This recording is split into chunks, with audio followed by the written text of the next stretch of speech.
Shar is an ancient goddess of darkness and loss in the Forgotten Realms. She and her faith preach secrecy and deviousness, all the while focusing on the destruction of Selûne and the Selûnites. I'm Ben Dignan, and welcome once again to Religion in the Realms.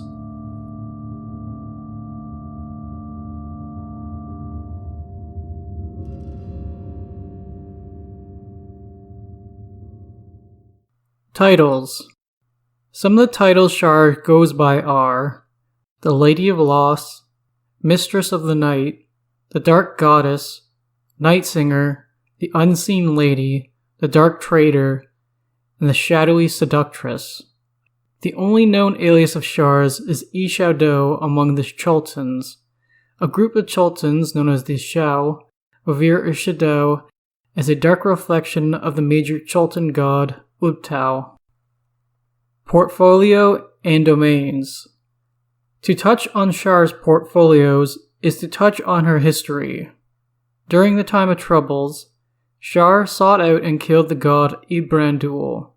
By doing so, Shar claimed Ebrandul's portfolios as her own. Darkness, forgetfulness, loss, night, and secrets are Shar's original portfolios. The ones she took from Ebrandul are Caverns, Dungeons, and the Underdark. Presently, the timeline stands in 5th edition well after the Second Sundering. Ed Greenwood has mentioned that all the gods are back from the dead following this event. I provided the link to his statement on Twitter down in the description of the video. Now, how many of these gods that means specifically, I do not know. Of course, with official 5th edition products, we have seen that gods like Mercule and Baal are back. Other gods I am less sure of. This could just be another situation where what Greenwood says conflicts with what Wizards of the Coast has presented so far. These things are known to happen. But there is at least some precedent for Ebrandul's return. I'm not going to say where and in what context it is mentioned in order to stay as far away from spoilers as possible. But in 5th edition's anthology adventure book, Tales from the Yawning Portal, there is mention of a chosen of Ebrandul. Though when this book describes Ebrandul, it refers to him in the past tense, quote, he was, rather than, quote, he is. Maybe Shar still has Ebrandul's portfolios, but I don't quite see how Ebrandul would have it chosen if he wasn't reborn. Either way, I cannot say for sure because 5th edition products don't list off the portfolios of deities. It's all down to guesswork. During the height of the Netheril Empire, Shar also maintained control over a couple other portfolios that would later be taken on by deities in the Faerûnian Pantheon. These portfolios include illusions, lies, trickery, seduction, thieves, murder, and winter. Shar's suggested domains for 5th edition are death and trickery. Appearance and manifestations. Shar is represented in a few different forms by our followers. Some depictions of Shar display her as a black sphere, rimmed with purple flames, this potentially being the inspiration for her most well-known holy symbol. In her humanoid depictions, she looks like a beautiful human woman with black hair, garbed in flowing black garments. Her eyes are purple in color, and she has deep, dark pupils that hold an endless black void within them. Shar's weapon of choice is a chakram she has called the Disc of Night. In 3rd edition terms, this weapon is a +5 weapon with the returning and speed abilities. Shar is also equipped with 2 unnamed +5 short swords with the keen, unholy, and wounding abilities. Shar's avatars take one of 2 forms. The first is known as the Night Singer. This humanoid female stands just over 10 feet or 12 feet tall, depending on what book you go by, and surrounds herself with billowing robes to obscure her form. Also, the Night Singer wears a mask of black feathers that trail down to blend in with the rest of her garments. Rather than speak, the Night Singer sings her words in a beautiful but mournful song. The Dark Dancer is her second avatar form. This humanoid female stands at 7 feet tall, adorned in little clothing, with the figure of a dancer. Her skin is jet black and starlight plays across it. This avatar is a temptress who, through her dances and words, attempts to seduce others with the intention to get them to serve Shar. Shar has one known manifestation. It is described as an amorphous mass with tendrils made of darkness that writhe and swirl about. This manifestation is surrounded by a purple aura. Sometimes this manifestation bears a singular purple eye at its center. Whether the eye is present or not, those around this manifestation can feel a malevolent presence watching them. This manifestation transmits messages from Shar psychically by touching another creature with one of its tendrils. It will direct her faith, transmit messages to her faithful, and or numb any sort of pain her faithful may be experiencing, though they may drop dead of fatigue or injury if not careful if they push themselves too far. Shar may also make use of the following creatures in service to her: dark tentacles, umbral glooms, death tyrants, a whole host of shadowy creatures like shadow mastiffs, nightshades, etc., ravens, crows, and death giants. Abilities. Separate from any mechanical abilities is Shar's oft-mentioned ability to perceive anything and anyone who acts in darkness. The following abilities are taken from 2nd edition and 3rd edition sources, so please understand that they may not transfer fully to the 5th edition game. Shar has very likely still remained a greater deity since both those editions, so I would think these abilities are likely still applicable to her, though her avatar is no longer able to walk the surface of Toril, but likely work for her throughout the rest of the planes. As the creator of the Shadow Weave, Shar can deny any other entity's ability to use the Shadow Weave, regardless if they are mortal or a deity. Her denial can last as long as she chooses to sustain it. Being a greater deity, Shar always rolls the highest result on dice she makes use of for spells, attacks, saves, and the like. Shar's divine senses reach out to a distance of 18 miles, which is approximately 29 kilometers. With this sense, she can perceive anything out from her worshippers, holy sites, objects related to her, and or any location where her name or one of her various titles has been spoken within the last hour. The sense can be used in 20 different locations at once. She also can then block out the divine senses of other deities who are of a similar power level to her or lower. Shar's portfolio sense allows her to sense any treacherous act or nihilistic thought taking place in darkness up to 1810 days, which is 180 days before happening, while it happens, and Shar also retains the sensation of such an event for 1810 days afterwards. Shar can create any magical item to hide the truth or that creates magical darkness despite the gold cost. The Night Singer avatar is able to cast at will, create darkness, and continual darkness.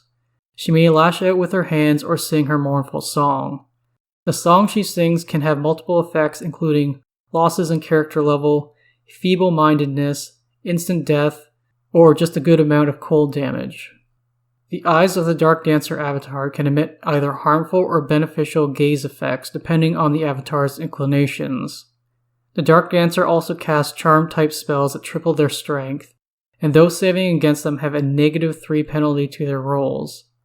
The Dancer's Kiss also forces someone to either serve her or die, that is if they should fail to save. Both Shar's avatar's forms are incapable of casting any spell that produces light as its chief function. Personal history. I will be more or less retreading a lot of historic events that we covered in the Selûne episode, given the intertwined histories of both goddesses. Aside from Ao the Overgod, Shar and her twin sister Selûne are the oldest native deities to the Forgotten Realms. Within the sphere Ao created for realm space, the twin deities came about from the misty shadows, Selûne representing light, Shar representing darkness. From them, the celestial bodies of realm space were given form. For a time, the two sisters were extremely close and could be thought of as one being known as the two-faced goddess. The silver light from Selûne was the only source of the light present in realm space, but no heat came from this light. Upon Toril, they gave life to the planet, and from it came the Earth Mother Shantia. Shantia manifested on the surface of Toril, and pleaded with the sisters to provide light and warmth to shine down upon Toril in order for life to take hold. Here, at this point, sources conflict on the specifics of the tale, though the response to Shantia's request is the breaking point in the relationship between Selûne and Shar in all versions. In one version of the tale, Selûne agrees to this request and pulled flame in from the elemental plane of fire. With it, Selûne ignited the sun. Shar hated this and lashed out at her sister, and from this moment on it is said that these twins have been in open conflict with one another. Shar attacked Selûne first, diminishing much of the light Selûne bore within. Weakened but still strong, Selûne tore some magical essence from her form and threw it at her sister. After Shar was struck, some of her own essence fell away. In another version of the tale, Shar and Selûne fought before the sun was lit in realm space. During this initial battle, it is said several deities were birthed from the deific essences that fell away from the twins. Deities such as Talos and Tempest who are still present today. Selûne gained the upper hand in the battle and took that moment to reach through to the plane of fire to bring flame and heat to the sun. This wounded Selûne, but through her action she allowed life to begin and flourish.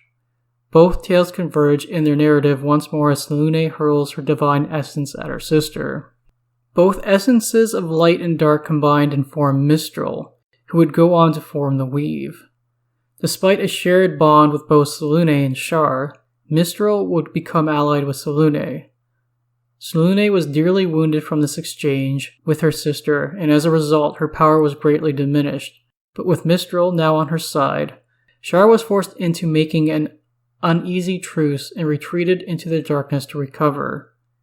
Shar has since remained in the darkness and still holds on to most of her strength from this primordial time period, ever vengeful. Shar would recover from this battle through the help of the Shadowvari, creatures of shadow that preceded even the creation of Selûne and Shar. There is more to be said about the Shadowvari, but I will leave that to the episode on Azuth. During the time of troubles in 1358 Dale Reckoning, Shar was weakened and brought down to the surface of Faerûn, just like almost every other Faerûnian deity. Shar took the opportunity, though, to find Ibrandul in a similar, vulnerable position. When he fell down from the outer planes, Ibrandul found his way beneath Waterdeep and into Undermountain. Ibrandul's portfolio, as discussed earlier, was desired by Shar, but Shar also saw Ibrandul's portfolios as a trespass against her very own. Thus, Shar long hated this lizard-like deity, found him, and killed him. Ibrandul's petrified remains are said to lie in one of the levels of Undermountain after the battle. After her return to the Outer Planes, Shar began providing spells to Ibrandul's faithful.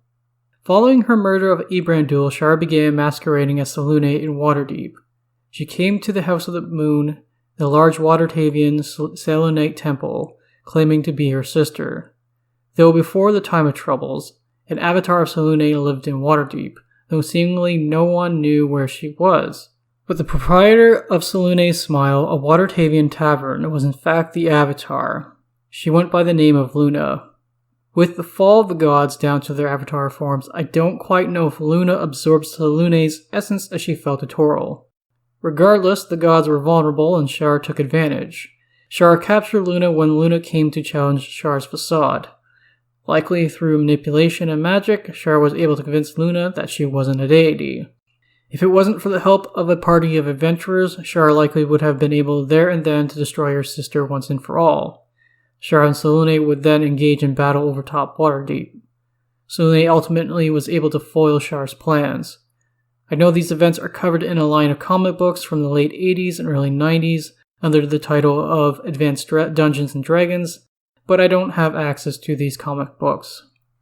Backing up a bit in the timeline, in the centuries preceding the Time of Troubles, Sharess, the Faerûnian goddess of hedonism and lust, fell under the sway of Shar. It got to the point that Sharess was considered an aspect of Shar. As a result, Sharess's faith was more dark and mysterious than it was boisterous and light-hearted. Much like Shar sought out Ibrandul and Selûne, Shar sought out Sharess to kill her and claim Sharess's portfolios. Sharess, however, was saved when Suni restored Sharess to her former self. When the floating nethery city of Shade, also known as Full Tanthar, came back from the Shadowfell and into Toril in 1372 Dale Reckoning, they allied with the Shar and Faith. In concert with the Shar and Faith, the Shadowvars began creating dead magic zones throughout Faerûn, all the while making use of the Shadow Weave. While Shar's conflict with Selûne has always been known to all, Shar's conflict with Mistral, and Mystra later on, simmered beneath the surface. One to never forget a grudge, Shar has always held a deep resentment for the goddess of magic, regardless of what has transpired over time. Given both Mistral's and Mystra's ancient alliance with Selûne in favor of Shar, Shar long studied the weave and through her own experimentation, birthed her own version of it known as the Shadow Weave. With it, Shar hoped that she could slowly steal away power from Mystra and direct it to herself. Should the Shadow Weave begin to usurp the normal weave, Shar hoped for a reduction in Mystra's standing as one of the most powerful deities, and with that reduction, Shar could stand above all other deities. From there, either with Mystra serving her or destroyed, Shar could then kill her sister Selûne for good. The Shadow Weave is, or was, able to make necromancy, enchantment, shadow, and illusion magic stronger.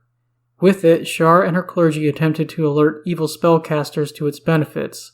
I do not know when Shar was first able to create the Shadow Weave, other than to say a 3rd edition sourcebook says, quote-unquote, it has existed for quite some time. There is a mention of the Shar-worshipping Kuatoa of Lubla Shar accessing the Shadow Weave in 531 Dale Reckoning. It is the earliest concrete date I can give you. In the years preceding the Spell Plague in 1385 Dale Reckoning, Shar tried to convince Sirik to use the Shadow Weave. As it is, Sirik despised that his followers had to use Mystra's weave to enact his own will on the continent, especially given Sirik's past history with Mystra. Siricus would come to start using it as Sirik and Shar would form a temporary alliance, the two deities plotting and then eventually enacting their plan as Sirik killed Mystra. What wasn't anticipated was the explosion of magical energy that burgeoned forth across all planes once Sirik killed Mystra. When the weave collapsed, the Shadow Weave did so as well. Shar could not maintain control, and the Shadow Weave was lost from her. The weave and Shadow Weave would go on to persist despite this all, though whether Shar has regained control of the Shadow Weave is unknown to me. At best it seems probable, but I would speculate that the Shadow Weave is no longer as prevalent as it once was. After the Spell Plague, Shar took the Plane of Shadow and molded it into what is presently known as the Shadowfell. To me, this just seems like a Forgotten Realms-centric reasoning of the official name change for the plane. As I will discuss later, the Shadowfell seems to me to be more or less the exact same as the Plane of Shadow, just the name is now different. I'm going to mention some names here that I really won't delve into all that much until later in the podcast, but just go along with me as I discuss the rest of Shar's history. I think there is some tie the Adumbral Calyx, Volumvax, and an apocalyptic event known as Shadowstorm, which is tied to Shar, that all have a connection with one another in the Twilight War trilogy of novels that featured the character Erevis Kale. I tried my best to piece the scraps together from various Forgotten Realms wiki articles to discern what exactly happened. If I understood correctly, the Adumbral Calyx and Volumvax were brought through from the Shadowfell and into the Faerûnian city of Ordolin in 1374 Dale Reckoning. This destroyed the city as a result, and was brought to bear by a Sharan priestess, creating the Shadowstorm above the city. Shar could have destroyed the planet there and then if it wasn't for the intervention of Mask, the god of thieves. Mask was apparently able to seal Shar in the eye of the Shadowstorm. Then that storm would rage on well onto and past the Spell Plague, serving as the base for the Shadowvar.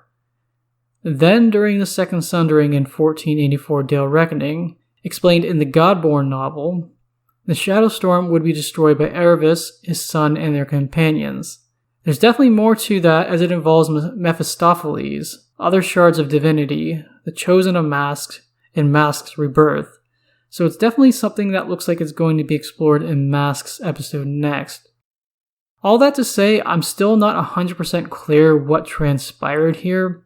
It's never really mentioned in any of the source books that Shar was caught in the Shadowstorm for well over a century. So if anyone's able to better explain that for me, by all means, try to get in touch with me. And perhaps in a later episode I could probably expand on this all. Personality. To me, Shar is still undeniably a greater deity.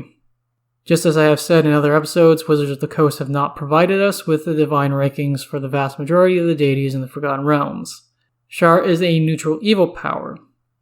Since Ao created her, Shar has been the very representation of the void of nothingness and darkness that preceded creation in life and realm space. To that end, Shar yearns for all things to return to that state, to see it all wiped out. She is cunning, secretive, petty, vengeful, and manipulative. Shar is the being of cold and malice, never seen speaking angrily but always softly with dark intent. Humanoids are but a means to an end for Shar. Should she lose interest with one, should they rise above their station, and or prove to be a threat eventually, Shar destroys them without a second thought. To Shar, it is always easy to bring another humanoid into her fold. Shar never tells her lessers anything more than what they need to know, even her most trusted worshippers and servants. Shar claims to her worshippers that she will remove the pain they bear from past events. Instead, what Shar does is dull that pain so that her faithful instead can better adapt to it and accept it as the natural order of things. Personal realms. In the Great Wheel cosmological model, which is used for 1st edition, 2nd edition, and is the assumed model for 5th edition Forgotten Realms, Shar resides presently on what I assume to be the Shadowfell. But let's get into it and discuss where things stood in previous editions first. In 1st edition and 2nd edition sources, Shar resided on the lower outer plane of Hades. Hades is the neutral evil outer plane. It is also known as the Grey Waste or the Grey Waste of Hades. Shar resides on the second layer of Hades, known as Niflheim. Her personal realm here is known as the Palace of Loss. Hades is known by some to be the most evil of the planes, but you would not know it by its physical description. Hades is a plane that drains the color out of all things to some shade of grey, and it drains the meaning out of all life for all mortals who come there. Eventually apathy sets in, and the individual begins to have no regard for the actions they commit towards one another. Those who stay here for too long lose their sense of self and become unwilling to leave. With enough time, mortals turn into larvae, alongside those evil souls who formed here long after dying on the prime material. The river Styx passes through the uppermost layer of Oinos, and it is here that the river Styx is at its midpoint as it winds its way through the lower outer planes. Niflheim, also known as Northmen's Despair, is a layer filled with a grey mist, grey pine trees, and grey underbrush. The constant mist not only makes it difficult to see, but also changes sound to the point that it makes it difficult to pick out where sounds may be coming from. The rugged terrain of Niflheim is marked with many ravines and bluffs which claim many as they travel through the dense fog without realizing where they are. Niflheim derives its name from the realm of the Norse goddess Hel, which uses the same name. Other than going through the first layer of Oinos and dodging whatever blood war shenanigans might be going on, someone can reach Niflheim by traveling along Yggdrasil, the World Ash. This plain spanning tree's roots reach down into Niflheim. The Palace of Loss is described as a singular tower that rises above a bland and grey landscape. This tower is without windows or doors.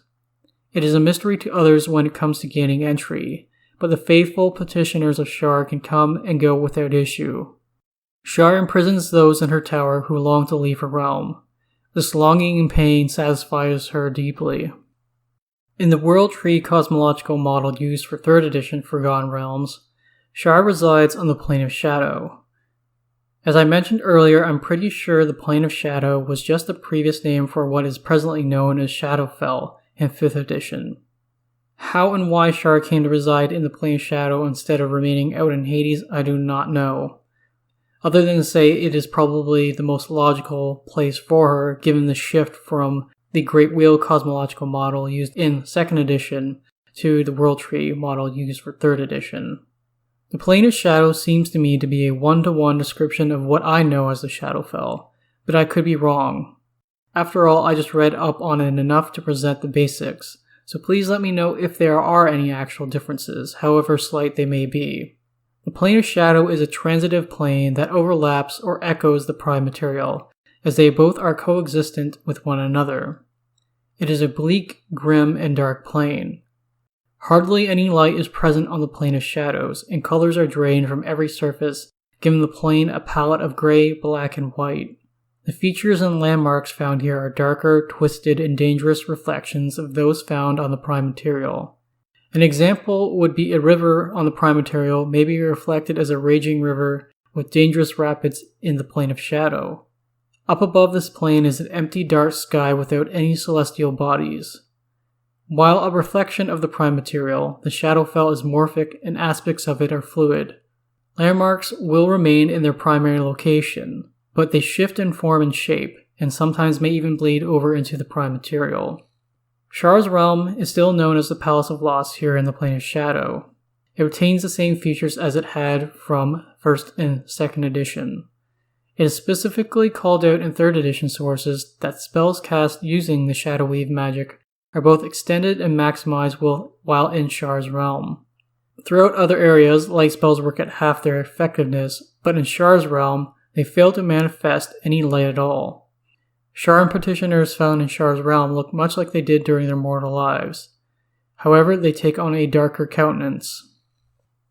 In the World Axis cosmological model used for 4th edition, surprisingly Shar's realm is not in the Shadowfell. Much like the other deities, her realm was placed out in the astral sea to become a dominion. Shar's dominion is known as the Towers of Night. Shrouded in perpetual night, this dark and twisted dominion contains a wide array of biomes from wastelands, bogs, and deserts. Shar still resides in the Palace of Lost, though it is described as a circular fortress rather than a tower. Shar also resides on this dominion with Seath, Talona, and Zahir. Back on the Shadowfell is the Foundation of Lost. Here a deep and black well was formed in the ground where Shar's Palace of Lost once stood.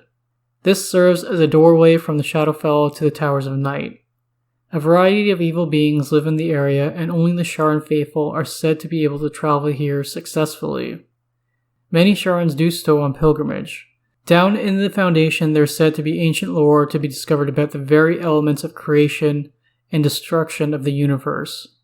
With the second sundering and the retreat of the deities from the Astral Sea to what seems to me their former planar homes, I would speculate Shar has returned to the Shadowfell once more. Allies and allegiances. Shar does not have many allies, and most alliances she has had throughout the history of Faerûn have been temporary, such as the one formed between Cyric, which then led to the death of Mistra and the start of the Spell Plague. There was a time she allowed Veyron, one of the Drow gods, and his followers to use the Shadow Weave. I speculate any sort of alliance between those two is no longer existent. The only ally she has had with some reoccurring frequency is Talona. Both goddesses hate Loviatar. Shevarash, the elven god of revenge and loss, has portfolios that overlap with Shar's, and he is listed as an ally of Shar's. It is said that the rest of the Seldarine is distressed at this prospect, as Shevarash looks to the Lady of Loss for solace and guidance.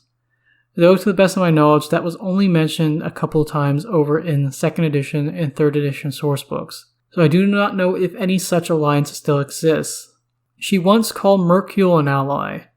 Every temple to Mercule preceding the Time of Troubles had a shrine to the Lady of Loss, though with Mercule's death and recent rebirth, the relationship is unknown. Enemies. Shar's primary enemy is undeniably Selûne. That will likely not change until either one of them perishes. Shar's other chief foes include Shondakul, Loviatar, Ibrandul, Mistra, Lathander, Amanator, Shares, and the elven goddesses Sini Moonbow and Hanali Selonil. Shondakul is despised both for his alliance with Selûne and his desire to uncover those things that are hidden away. Given that Lathander and Amanator are both light deities, it stands to reason that Shar would despise them. Given the history between Shares and Shar, it is no surprise that the two of them are enemies. Deity and Avatar stat blocks. You can find the 2nd edition stat block for Shar's avatars in the Faiths and Avatars supplement. You can find the 3rd edition stat block for both Shar herself and her avatars in the Faiths and Pantheon supplement. Symbols. Throughout the history of the Shar faith, there have been 3 different symbols used. The first 2 were used back at the height of the Netheril Empire, and are seen in limited use in present-day Faerûn. The first is a purple eye with a black pupil.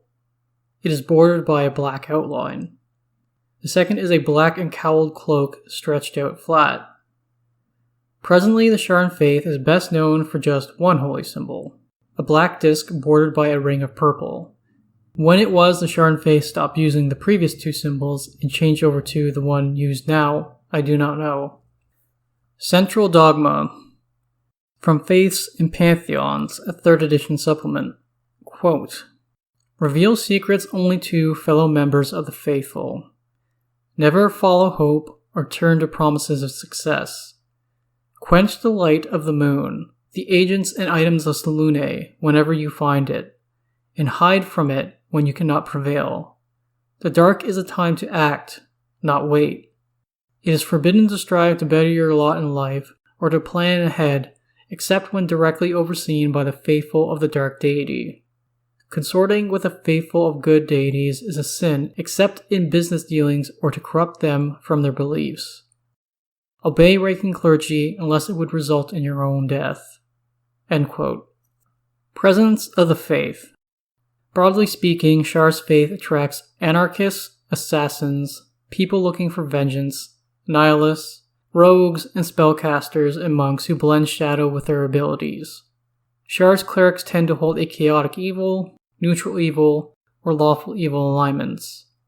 Shar has found praise among other non-human groups as well. Goblins are one humanoid group that are mentioned, while other creatures who despise the light may consciously praise her or unconsciously do so by carrying out their deeds in the dark. This is thought to be tied to her usurpation of Ibrandul's identity after his murder at her hands. Shades are a race of humanoids who have been within the Shadowfell so long to the point that they have become infused with the shadow magic that persists there. Shades were formed from the successive generations of Netherese people who lived on the floating city of Thulanthar after fleeing to the plane of Shadow or Shadowfell in response to Karsus' folly. These shades are also known as the Shadowvar. Not every shade is necessarily of Netherese origin, but they make up the vast majority. Shar, of course, has been tied to them for so long as their primary patron deity. Krynth are a type of hybrid humanoid born of demons and the Shadowvar. Shar took a deep interest in the Krynth. They were once infertile until Shar worked her magic. In the Krynth, Shar saw a type of people who could bridge the boundaries between the Shadowfell and the Prime Material with greater ease.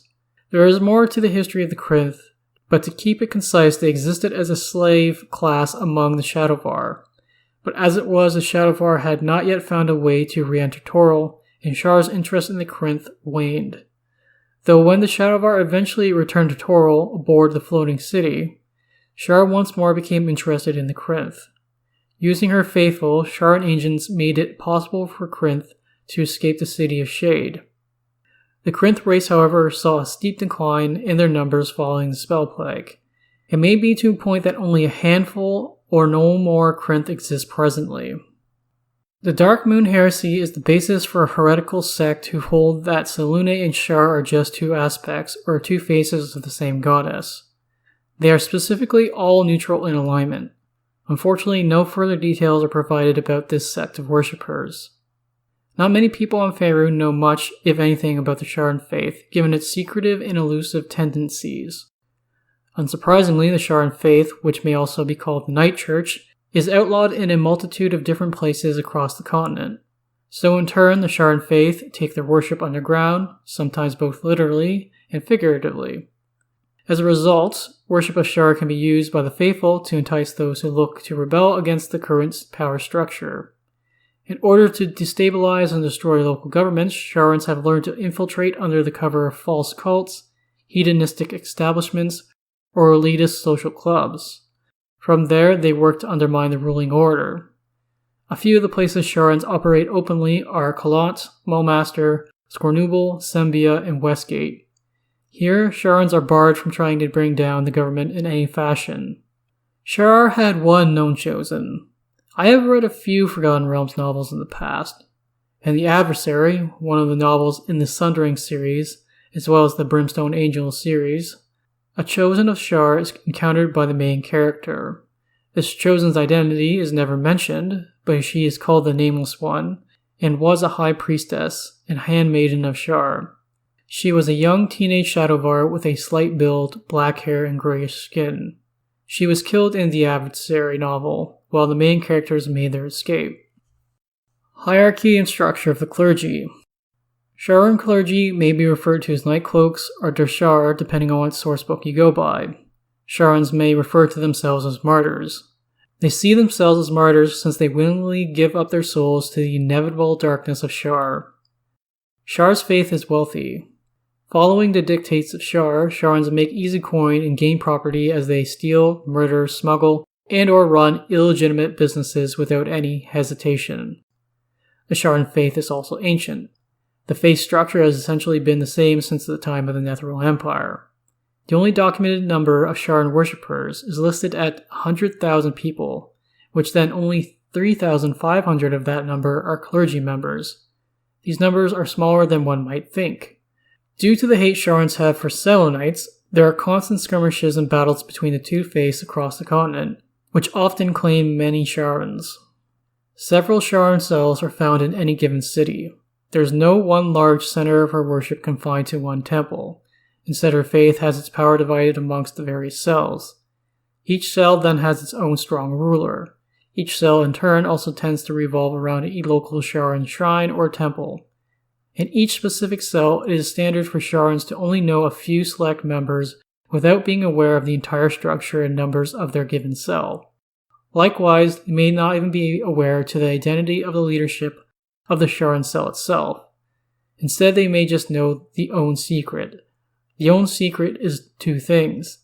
It is first the name Shar gives to the high-ranking clergy member in charge of the cell. It is then also the knowledge of the deed performed to demonstrate this clergy's member's immense loyalty for the Dark Goddess that is then disseminated down to others in the cell. Specific honorifics in the Sharan faith are Brother or Sister Knight for lower clergy, and Mother or Father Knight for high clergy. The known ranks of the faith are the following in ascending order. Adept in the Night, who are the novices in the faith. Watcher, which is the first rank in the full clergy. Hand of Shar, Dark Lord or Dark Lady.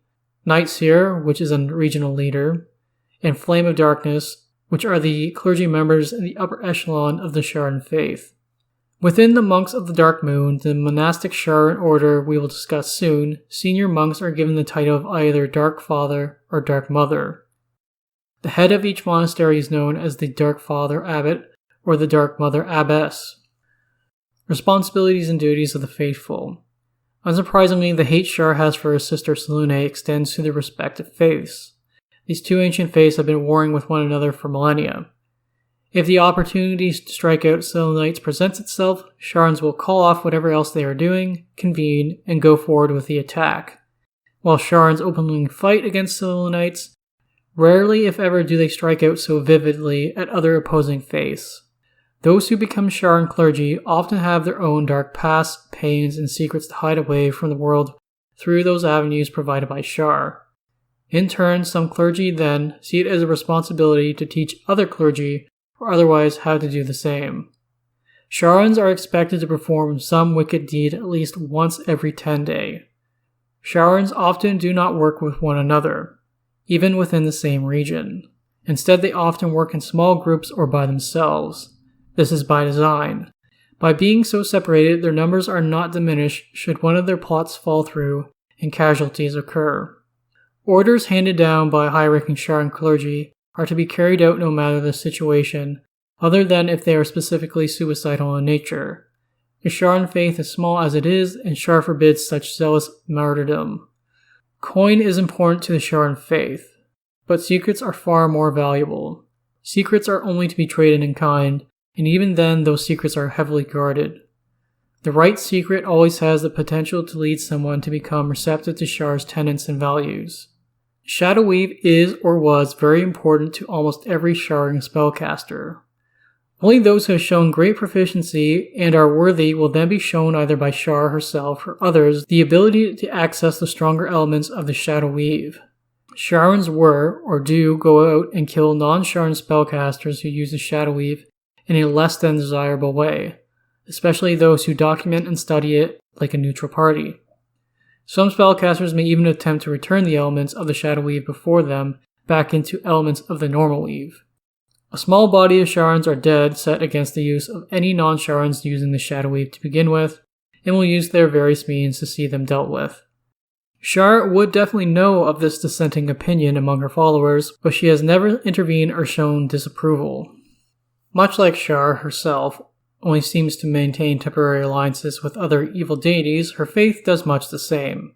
Sharans are hard to work with given their secretive and mysterious nature. If the option presents itself, Sharans will use the means necessary to easily control or dictate orders to undead, other humanoids, young chromatic dragons, and other evil creatures in fulfilling a given mission. Orders and priestly bodies. Nightbringers are the specialty clergy of the Sharan faith. They exist on their own outside the ranks of the Sharan faith. Nightbringers read to me as independent agents who serve as both contacts and messengers. The monks of the Dark Moon, aka Dark Moon monks, are a monastic order of monk sorcerers who zealously carry out Shar's desires through the use of the Shadow Weave. These monks are one of the most prolific and shadowy bodies used by Shar.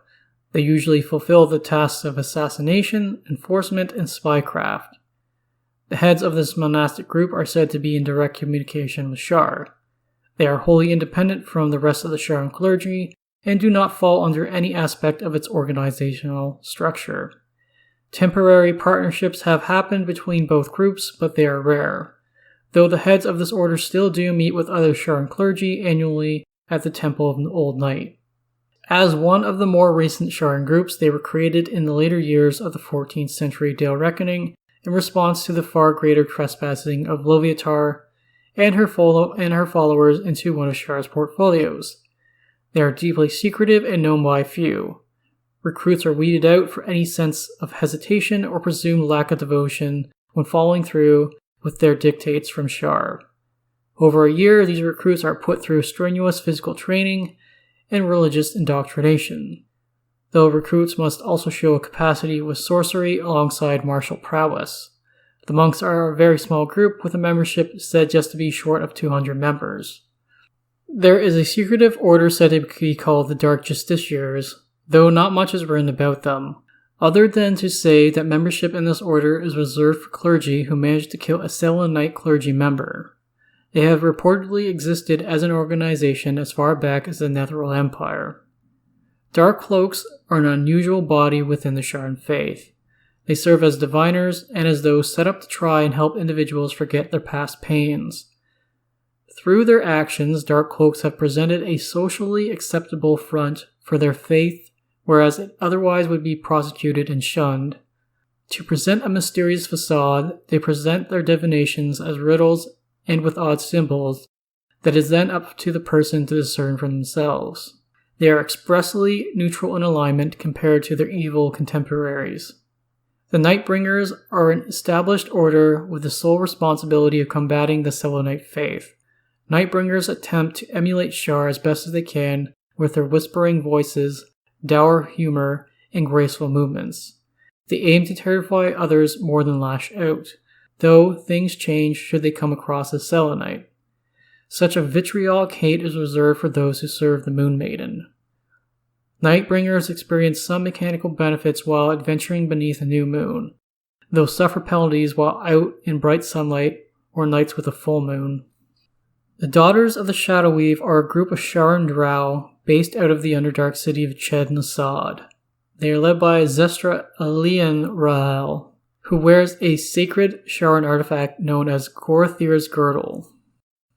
Appearance and dress. Black and purple feature prominently not just in the dress of the clergy, but also throughout places of worship. The ceremonial dress of the Sharan faith varies. Dress for high ceremony involves a long-sleeved dark purple robe over top black tights. Either a black skull cap covers the head, or women with black hair themselves can go without it, though their hair must be kept long and untied. Sharans during the height of the Netheril Empire would use magic or dye to turn their hair black. Long and black hair is heavily prized and valued as it is thought to be tied with the image of Shar herself. Dress, for let's say what would be considered less important ceremonies, may take the form of black cloaks or dark clothing that makes little to no noise, purple accents both in trim and accessories. When adventuring, Sharans will wear clothes fitting the fashion of the region. There is a preference for jewelry that features obsidian, black onyx, amethyst, and purple jade. Sometimes the black disc of Shar is worked into the face of the jewelry. Clergy are free to wear the needed type of armor when entering into hostile situations. Dark cloaks wear long, draping black hoods and cloaks trimmed with purple. They wear a specific fragrance that some believe to produce some amnesiastic response in those who smell it. The dark cloaks themselves will not confirm or deny this matter. The perfume itself has the potential for the person to suffer under the effects of a forget spell from 2nd edition, should a save be failed. The Nightbringers wear purple tunics and leggings with black trim. Then over top they wear a roomy black hood and cloak with purple trim. Upon the front of their tunic is Shar's holy symbol. They typically wear armor like leather armor that allows them to move about stealthily and carry weapons that are easily concealable. Ed Greenwood presents Elminster's Guide to the Forgotten Realms still proves to be a divergent book compared to other books that have been written. Sharans, as described in this book, walk about at night often with nothing on save a magical cloak known as a night cloak. The night cloak allows the wearer to fly and cast silence in the area around them. Sharans either grow their hair to a very long length or wear wigs with long hair. Sharans then enchant this hair so it is able to carry and conceal daggers, lanterns, and other similar small items. The hair is also enchanted so as to be able to catch on and cling to other objects. This won't bear the weight of the person, however it has other uses. Rituals. Surprising no one, Sharan clerics meditate on their spells at night. A Sharan may have a lasting light spell cast upon them for a day or multiple days at a time as a form of punishment. This disallows them from doing anything in the dark. The Sharan faith has one holiday on the calendar. The Rising Dark, or the Rising of the Dark, is celebrated on the Feast of the Moon. The Feast of the Moon is a day that takes place between the months of Uktar and Nighthall. The Rising Dark consists of a leader of the local Sharan sect listing off the plans for the upcoming year, while a life sacrifice is placed before them. There is a hedonistic ritual known as the Nightfall performed every night by Sharan clergy. The Nightfall consists of a short prayer, a dance, spoken instructions said to be from Shar, and a revel involving eating, drinking, and dancing. The layfolk who worship Shar are expected to attend a Nightfall once every 10 days. The Nightfall ritual does have one variation of moonless nights. This variation of the Nightfall is known as the Coming of the Lady. Each Sharan cell is expected to perform an act of vengeance or wickedness that night. The Kiss of the Lady, or Kismut, is an irregularly scheduled ceremony practiced by Sharan clergy. It is an evil ceremony that involves death, sacrifice, and other evil deeds throughout the night. A feast is then carried out at dawn upon the ceremony's completion. Gaining entrance into the Sharan faith is an indirect process. A prospective member has to let it be known that they are receptive to the idea of joining the faith. But this is not so simple as walking up to Sharan and letting them know. Sharan clergy work in secret, so it would seem it is up to potential recruits to get that message out in their own way. From there, if they are approached, the individual is then asked to go out and perform an act of great evil against either friends or family.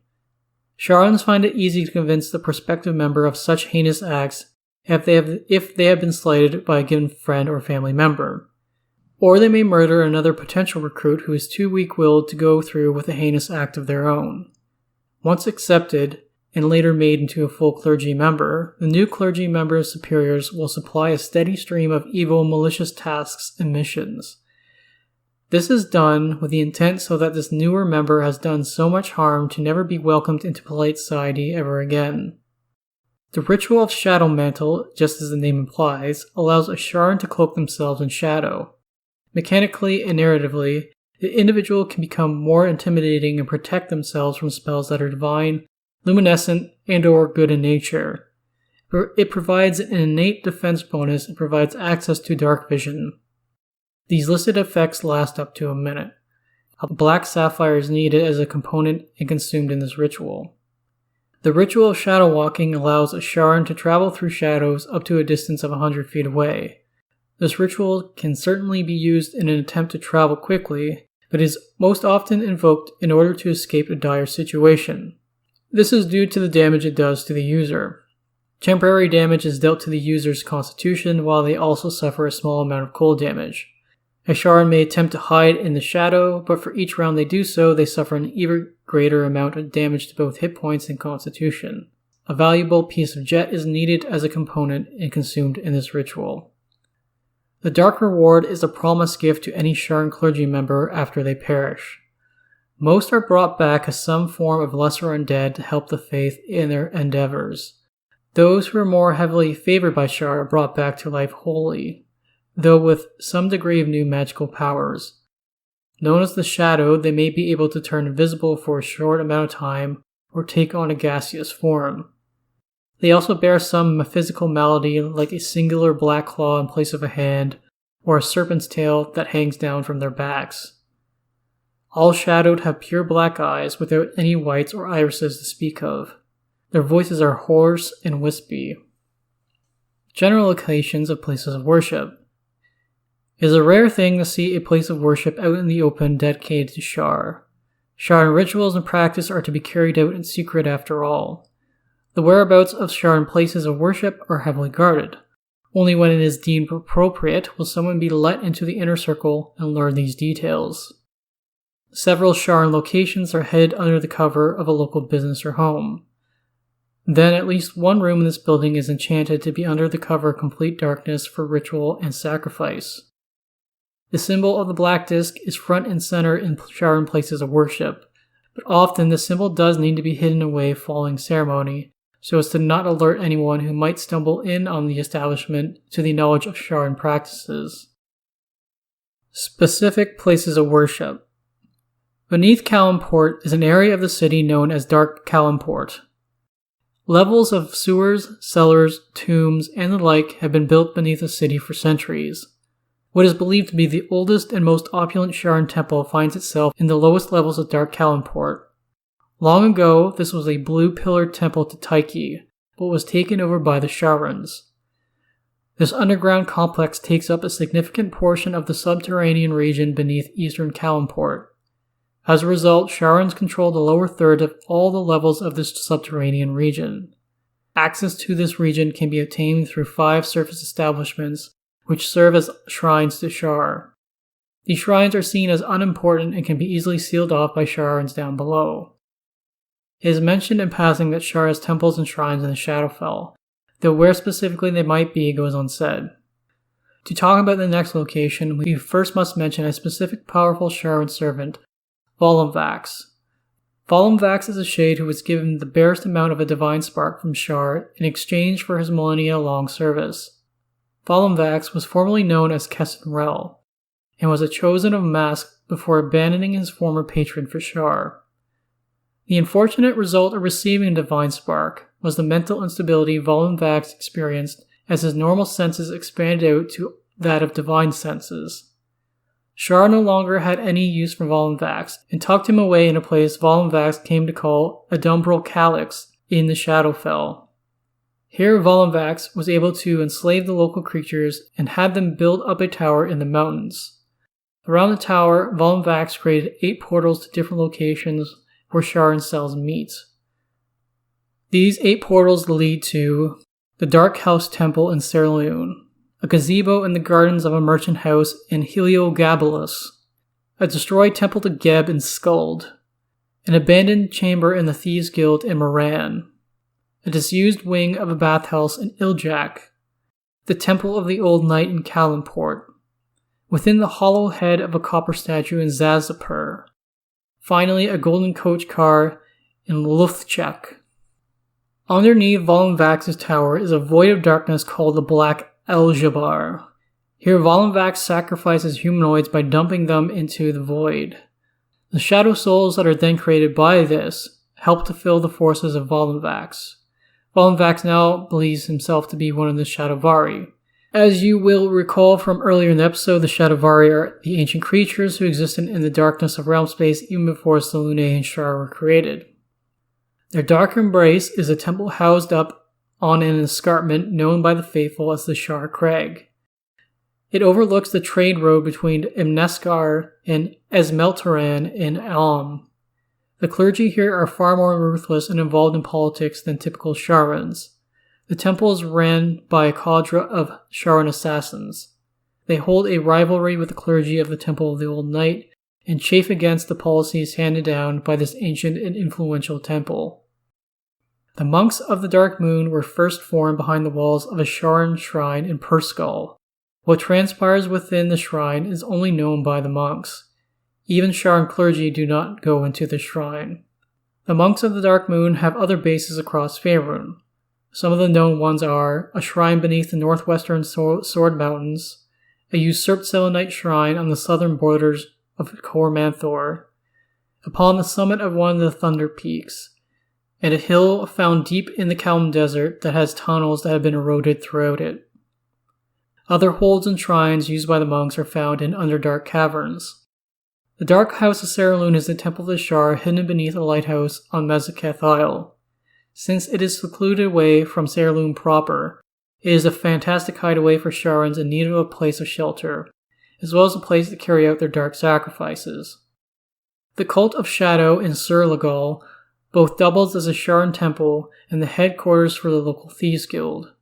The guild here are known as the Shar Women, an organization once solely made up of women.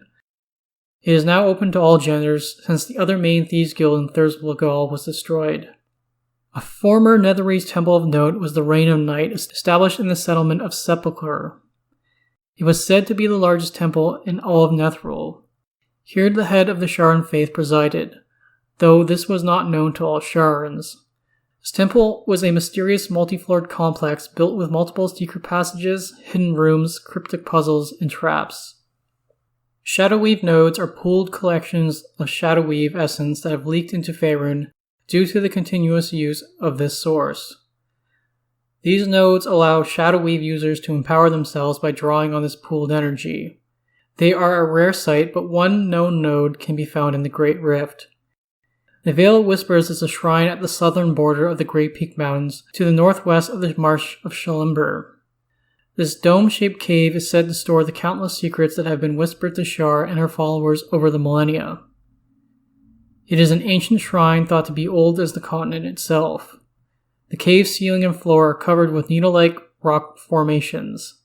Standing within the shrine, a person will hear whispers bounce around the walls of the cave continuously. After about a minute, one whisper will come to be clearer than any other, as the person is able to pick out what is being whispered. Shadows inhabit the cave and attack any non-Sharan who attempts to learn the secrets here. Attached to the shrine is a specific ritual that potentially allows a Sharan the ability to discern a wanted secret among all the others. By kneeling in the center of the shrine, the individual is bombarded with thousands of whispers. Should the needed check be passed, they are able to learn of the secret. The benefit of this successful ritual is a significant improvement to deceive others in a given mission or task. Non-Sharans who attempt the ritual are dealt a curse that inhibits their strongest ability for a 24-hour period. Minsoran was a series of 4 theocratic cities established around the Lake of Wang in 300 Dale Reckoning. Each town was devoted to one specific deity: Selûne, Shar, Lathander, and Mistra. By 600 Dale Reckoning, these 4 cities had been abandoned after a freak blizzard passed through and the inhabitants were slain by a white dragon. Vanrak Doom is the name given to the 18th level of Undermountain that serves as an enclave for Sharans beneath the city. This level is named after its founder, Lord Vanrak, the Dark Ranger, who was in direct conflict with his family, the Moonstars, who had been devout Selûnites for centuries. Vanrak was able to turn himself into a Death Knight who forever served Shar.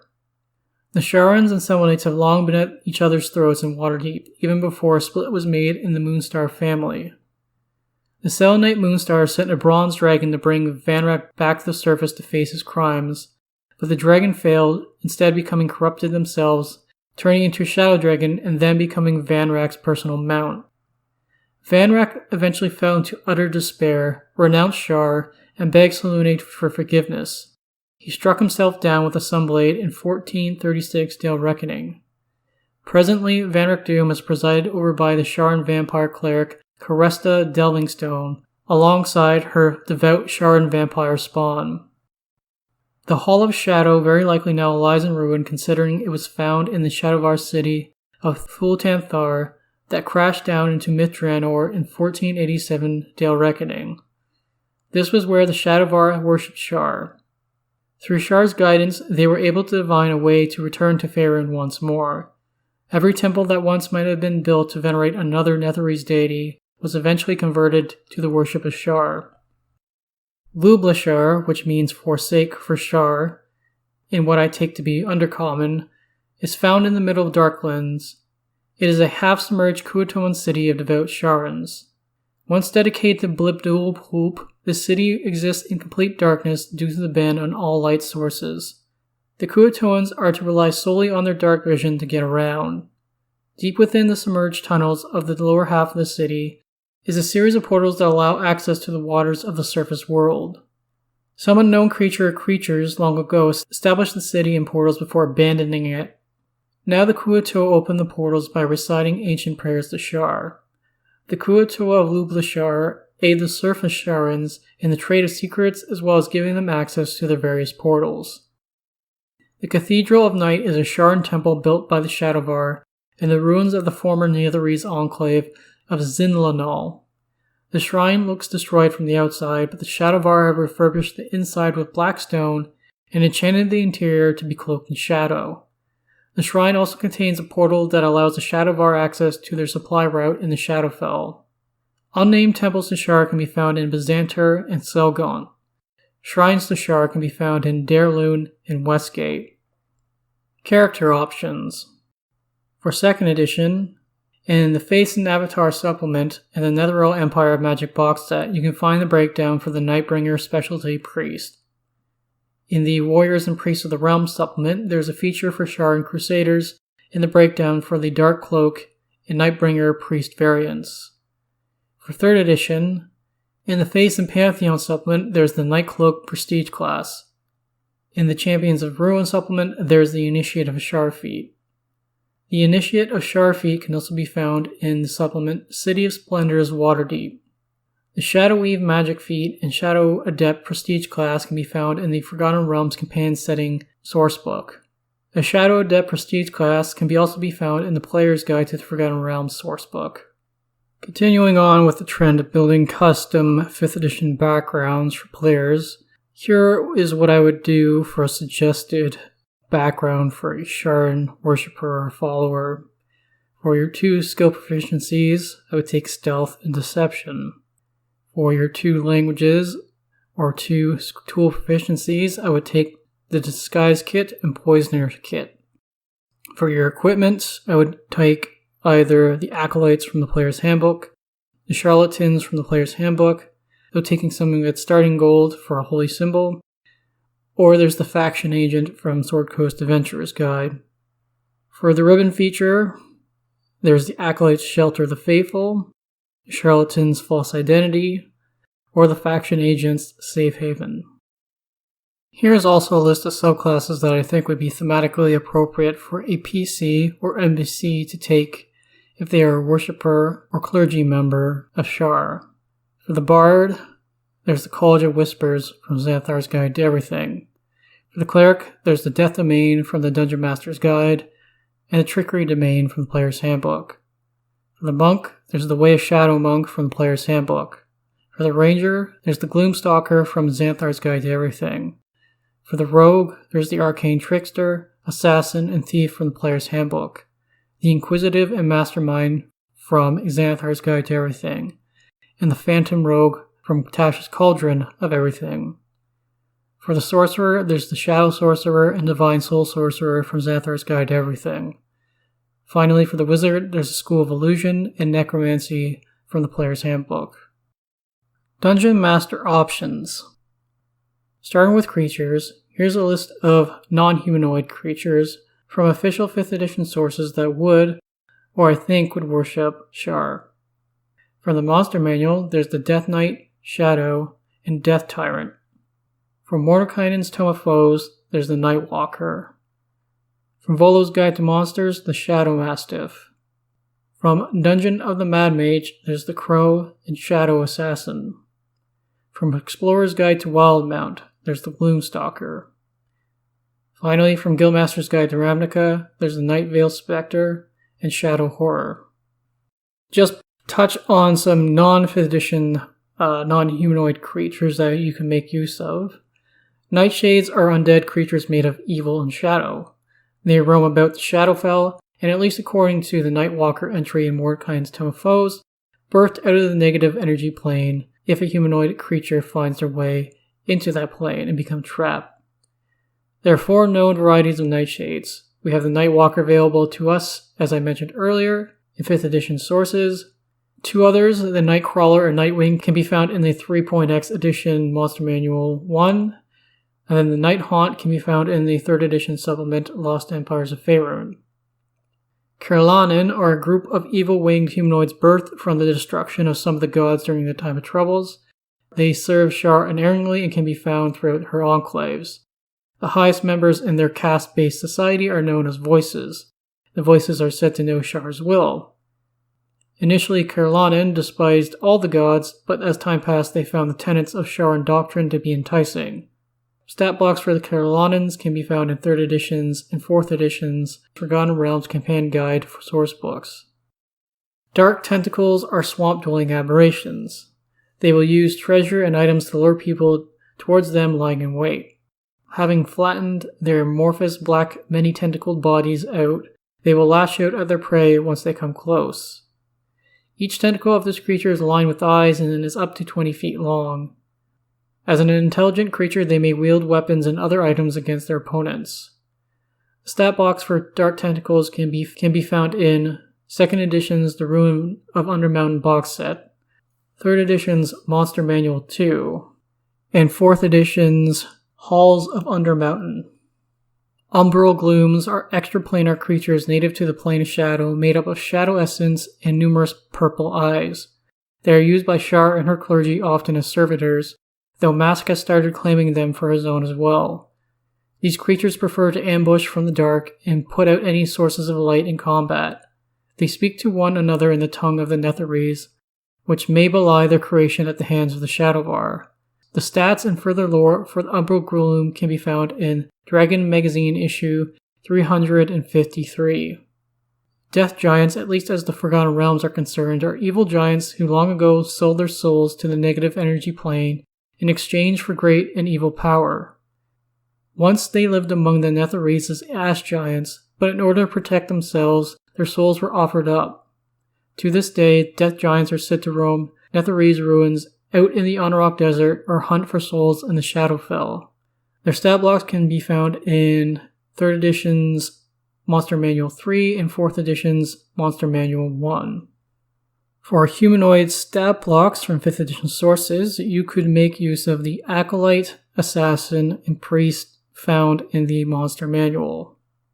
To round out this section on Dungeon Master options, we'll talk about magic items. The Book of the Black is a major artifact. This tome was penned by Olgathra the Mad in negative 700 Dale Reckoning. She was the author of the Roll of the Years. At night she had horrendous visions given to her by Shar, which she documented in her sleep in what would become the Book of the Black. It is simple in appearance, though the writing put to the pages here is illegible. This illegibility is due to a curse put on the book by Shar so as to disallow anyone, save someone of her choosing, to read what was written. Olgathra thought these visions to be prophecies and put them to paper. The prophecy spoke of the destruction of the Weave and the eventual destruction of Mistral at the hands of an archwizard named Karsus, which obviously did come to pass. The Book of the Black contains an alternative chronology known as the Black Chronology. Olgathra wandered around Faerûn, unable to die before the book became lost. Once recovered in 684 Dale Reckoning, another series of diviners were able to suss out what the various prophecies presented in the Book of the Black meant. They believed that Shar would become weakened, and they committed their findings to their own book known as the Leaves of One Night. both books would be stolen by Sharans. The Sharans and Shadowvar in tandem would go on to try and enact these events presented in both books, but ultimately failing as seen by the effects of the spell plague. It is possible for someone to discern the hidden writing of this book, only piece by piece, and it is a very difficult task, even with the aid of appropriate spells. Each time something is translated, the translator is struck with some sort of disturbing vision of the cosmos. They receive temporary bonuses to all their rolls, and an even significant bonus to their rolls against Sharans. Somehow, Sharans inherently know what the translator has done and will attack them on sight. With enough time, it is thought someone would be able to learn even Shar's secrets. Further details and the breakdown for the Book of the Black can be found in the 3rd edition adventure module, Honorok, the Empire of Shade. The Camellia of the Black Lady is a magical flower that is used for nefarious purposes by Sharans. This white flower is usually worn attached to some piece of headwear like a headband. The flower produces a strong, sweet scent that carries for some distance. The flower is activated by pressing the stem, allowing the user to cast Dominate Person on an individual within range. Doubly so if the target fails their save, they are under the effects of a remorseless charm. The person must commit to the commands given to them despite the heinousness and danger inherent to them for 9 days. After the 9 days are up, a poison spell is cast upon this individual, whereby they suffer significant damage to their constitution if the saves are not met. Of note, the DCs to save against this flower's effects are a touch higher for Selûnites. The flower is named after an infamous Sharan assassin known as the Black Lady who used flowers to good use during her time. The full breakdown for the Camellia of the Black Lady can be found in 3rd edition's Champions of Ruin. The Shadowstone is a minor artifact in the Sharan faith. It is a +2 heavy mace created by Shar with magic from the Shadow Weave. This artifact Shar gave to her dutiful follower Damian Crail. It enhances darkness-related spells, wards against energy-draining spells, and has the potential to afflict blindness on anyone struck with it. The breakdown for the Shadowstone can be found in 3rd edition's Champions of Ruin. Like most holy tomes presented in 2nd edition's Prayers from the Faithful, Gorothir's Girdle is an unorthodox tome. This text is housed in a black leather corset. Upon the outside of the corset are 28 jet gemstones, each with a face carved into them. The faces are realistic in appearance and about the size of a palm. The eye sockets of each face are empty. In order to cast the spells associated with the girdle, the required gemstones need to be placed into the 2 eye sockets of the corresponding face. When the correct gems are placed, they glow slightly and project the details of the associated spell in midair spelled out in green fire. Anyone is capable of using the girdle, not just Sharans.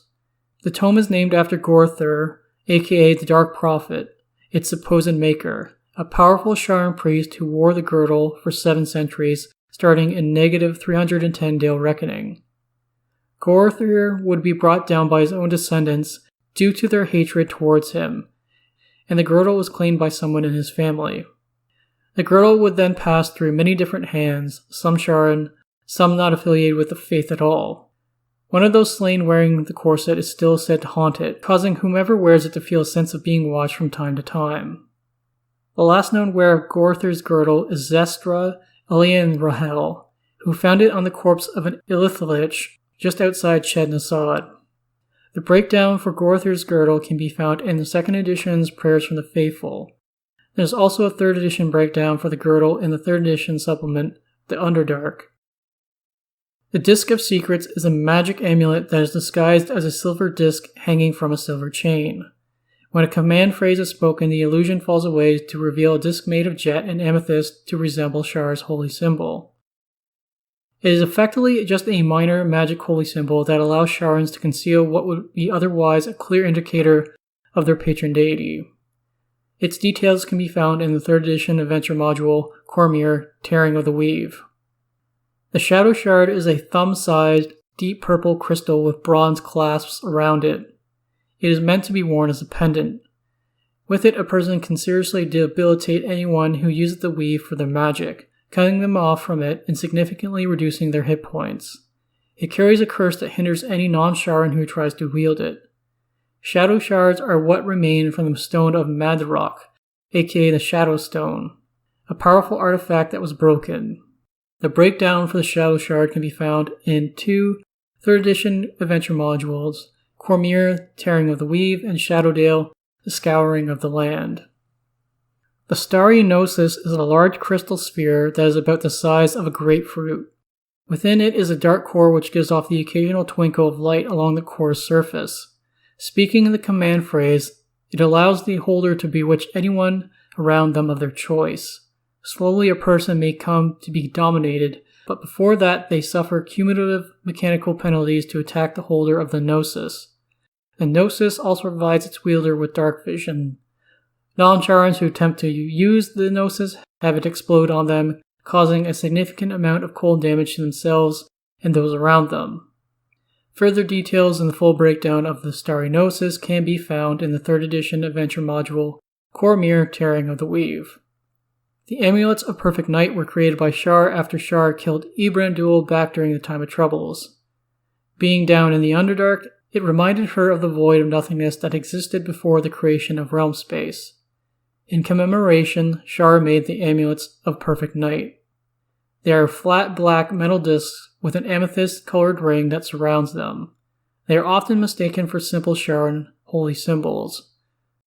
While they are used as holy symbols, they also provide the wearer access to the darkness spell that cannot be dispelled with illumination magics. They provide the wearer dark vision and allow the wearer to see through even magical darkness. Those surrounded in the darkness created by the amulet suffer a penalty to save against Shadow Weave magic and can potentially cause someone to go blind temporarily. Further details in the full breakdown of the Amulet of Perfect Night can be found in Dragon Magazine, issue 333.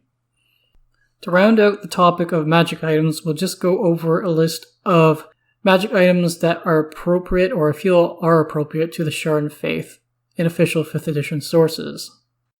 From the Dungeon Master's Guide, there's the Amulet of Proof Against Detection and Location, Cloak of Elvenkind, Cloak of the Bat, Crystal Ball in all its variants, Dagger of Venom, Dust of Disappearance, Ever-Smoking Bottle, Eyes of Charming, Goggles of Night, Hat of Disguise, Helm of Telepathy, Medallion of Thoughts, Oil of Etherealness, Potion of Mind Reading, Ring of Invisibility, Ring of Mind Shielding.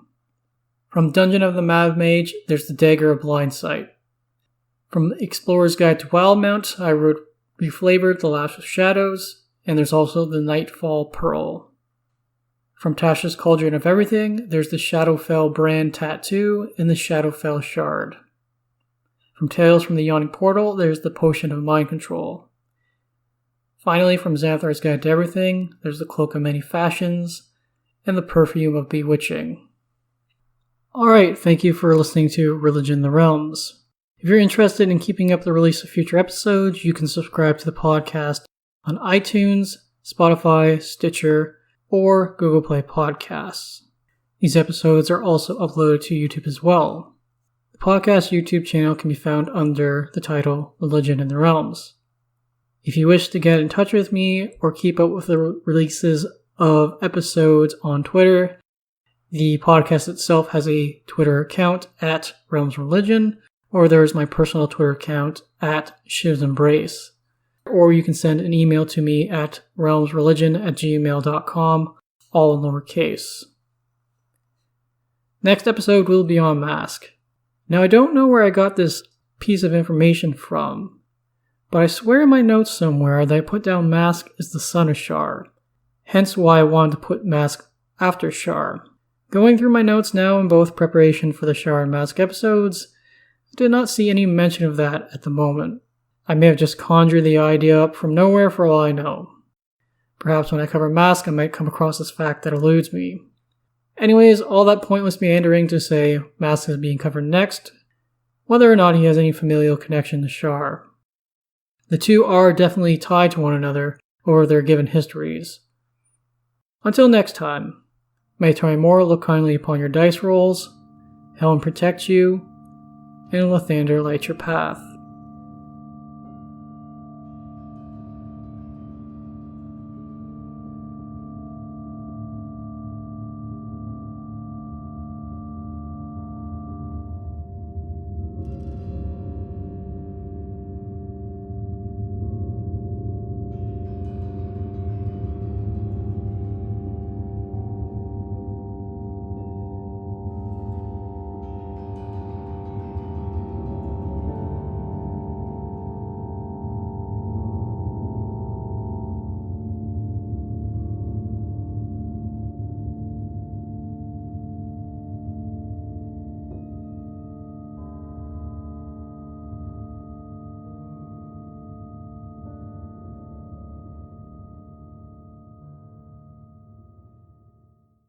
Music for this episode: Shadowlands 2, The Bridge, by Kevin MacLeod of Incompetech.com, licensed under Creative Commons by Attribution 4.0.